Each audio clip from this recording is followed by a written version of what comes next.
We are here to inspire, inform, and connect a community of entrepreneurs. Welcome back to Business Rockstars. I'm Pat O'Brien. Our guest today is Dr. Jerry Mearini, who is the president and founder of Teraphysics Corporation. All right, give me the 30-second pitch on this corporation. Teraphysics is a developer and manufacturer of next-generation wireless communication technology based on laboratory-grown diamond. And what does that mean? Well, I mean, a diamond's a diamond. right. And about 30 years ago, people started growing diamonds. And nobody really grows. People are starting to grow gemstones, but it's actually cheaper. How do you grow a diamond? Well, diamond is carbon, so you need to typically... Compression's got to be, right? There's one technique. And nobody's ever gotten sort of gemstone quality diamond from that technique. High temperature, high pressure, they call it, HP. But if you rip apart a methane molecule, you'll end up with hydrogen and carbon. If you have enough hydrogen present and it's hot enough, those carbon molecules, they filter, they rain down, and when they hit the surface, they assemble into a diamond crystal. Wow. And what does this mean for the rest of us? Diamond is the most remarkable material on the planet. In every figure of merit that you would judge semiconductor materials by, diamond outperforms everything that's ever been used for computer chips, for instance. It's the hardest material on Earth. It's got the highest thermal capacity. So it just stands to reason that if you can actually use it like an electronic material, you'll make things better. So can you use it as a fiber optic or a... No. No, it's more like a silicon or germanium, one of the, gallium arsenide, that kind of thing. It's a semiconductor. How did you think that this was going to work? Well, we were studying at NASA. We were studying... It's like those divers that dive off the cliff in 2 feet of water. How do they know they can do that the first time they do it? Well, diamond had already been discovered. People were already growing diamond when I joined NASA as a young researcher. And we wanted to study diamond as a material for communication amplifiers. We thought it would behave very differently. We thought it would be used to collect electrons. Sounds weird. But instead, we discovered that it's a natural electronic amplifier. So an electron will hit the surface of diamond, and 60 more electrons will come out. It's a remarkable thing. So we published a bunch of papers on this, and NASA wasn't really interested in pursuing that. So I decided at that point it was time to start a company to try to utilize that property of diamond and others to build communication devices. Right. So what does Teraphysics do now? So we develop very high frequency communication hardware that operates in the millimeter frequency range, which is a hardware. That is, these are amplifiers now. They operate in the millimeter frequency range, which is above microwave, and terahertz, which is above millimeter wave. Right. So common use for it will be someday? What we've developed is effectively sort of an Intel chip for terahertz and millimeter wave hardware. This stuff already exists, but it mostly exists in laboratories, especially in the terahertz frequency range. With this amplifier, you'll be able to commercialize that technology. And it's already been demonstrated that with terahertz waves, you can see cancer.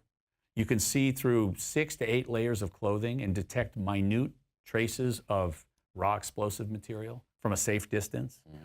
You can detect bacteria in a room this size. You'd be able to detect the presence of bacteria on the surface. But none of that can really be done in practice. It's all done in laboratories. In the area of millimeter waves, you've got enormous bandwidth for communications. So now you've got a small device that will enhance existing millimeter wave radio technology and just make it substantially more higher performance. Can you also make kryptonite? I don't know how to make kryptonite. Darn it. We need some of that around here. Now, does your company, you're raising money now, right? Yes, we are. How hard is it to explain this to a normal financial outlet, or is it? It can be tricky. You're doing it well here. Well, I appreciate that. It can be tricky, but everybody knows, everybody has a cell phone. Everybody knows the end result. Right. Everybody has the internet. Everybody uses a laptop. Everybody knows how important that is to them.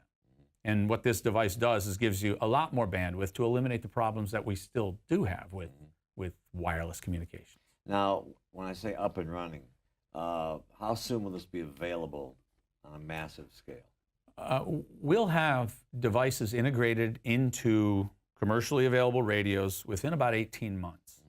those would be sort of beta type, Right. you know, they'd be testing and that kind of thing. But this is a very scalable, manufacturable technology. Because we do use the same processes used to make computer chips, you can ultimately set up a fab line to make, you know, millions of these things. We are here, by the way, to inspire, inform, and connect a community of entrepreneurs. Business rock stars is our show. Jerry Mearini is our guest. He's the founder of Teraphysics Corporation. If you find all this confusing, it's really not, because the bottom line is better communications, right? Right. I mean, the very bottom line. Exactly. And it's like in the dark, trying to find a book of matches, maybe, and you're going to find It's like a floodlight. It's like a floodlight. Yeah. How do you hire employees? What's that process like? Well, it depends on the job, of course. When it comes to senior research type, development types, you know, I'm an adjunct professor in the physics department at Case Western Reserve University. One of the reasons for that was because Case Western Reserve, a professor at Case Western Reserve, Cyrus Taylor, created an entrepreneurial physics program that ended up becoming an entrepreneurial science program, and then it went national, and lots of universities have this nowadays. And I was kind of the poster child for an entrepreneurial physicist. Cool. So they gave me an adjunct professorship, and I sit on an advisory committee for the engineering physics program there, and I'm well interfaced with students that way. So I have a heads up when there are good students looking for work, you know, in this field. Do you find that in this field that is so technical and complicated to some people, do you find it hard to find people who understand? I mean, in order to work, you got to understand the whole deal, right? Yeah, you know, NASA Glenn is located in Cleveland, which used to be NASA Lewis. That's where I worked. And that's where the Space Communications Division was headquartered, when I was there at least. And so there's still a group there that very clearly understands this type of technology.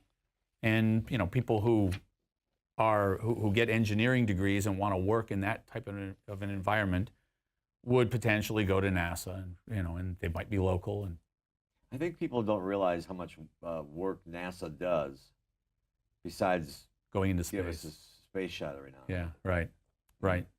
For the everyday man and You know, woman. at Glenn there, they've got a gigantic wind tunnel that spans a couple city blocks, and it keeps getting smaller and smaller, and they do icing research, and they do propeller research. They were working on propellers for years to make planes rather than jets that weren't so noisy and more efficient and that kind of thing. So they do a lot of different things. What are 3 takeaways that every entrepreneur should know? You know, you can't allow yourself to get frustrated so that it distracts you from your Especially dream. in this business. Yeah, I agree. You know, if it's your dream, then pursuing it is, you know, it's a luxury to be able to pursue your dream. It's not going to be easy. But if you persevere and you can achieve even stability by working at your own dream, it's perfect, because it's not work. When you have to get rid of somebody just because people, they come and they go and there's a different knowledge set, how do you do that? Is it difficult for you? You know, I'm sincere. I know some people say don't bring emotion into it, and I don't like to ever eliminate somebody's livelihood. Right. Your video is impressive too. We'll show a little bit of that. Thank you. I Thanks for appreciate that. coming here. Thank you very much. We are here to inspire, inform, and connect the community of entrepreneurs. This has been Business Rockstars. I'm Pat O'Brien. We'll see you next time.